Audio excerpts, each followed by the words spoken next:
இந்த பொண்ணு எங்கேயோ பார்த்த மாதிரி இருக்கே. ரேகா அனுப்பி இந்த ஃபோட்டோஸ்ல அவளோட அவளோட அக்காவா இது? சிவா இவ்வளோ அவசரமா ஓடி வந்ததுக்கும் இப்போ இந்த பொண்ணு உட்காந்து அழுகிறதையும் பார்த்தா ஐயோ, அவன் வாய் வச்ச மாதிரியே ரேகாக்கு ஏதாவது ஆயிடுச்சா? இப்போ இவன் ஓடி வந்த ஸ்பீடுக்கு எந்த பக்கம் போனான்னு கூட தெரியலையே. Benz escape ஆயிருடா.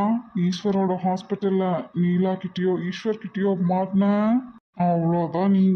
ரேகா விட்ட ஆளுகளுக்கும் கூட நம்மள அடையாளம் தெரியாது. அது வரைக்கும் நம்ம தப்பிச்சோம். சிவா எங்க இருக்கான்னு பார்ப்போம். கண்ணில் ஒரு சரி பார்த்துக்கோங்க. நான் போய் ஆப்ரேஷனுக்கெல்லாம் ரெடி ஆயிடுச்சான்னு பார்க்குறேன். யாராவது வந்தா நான் சமாளிச்சுக்கிறேங்க.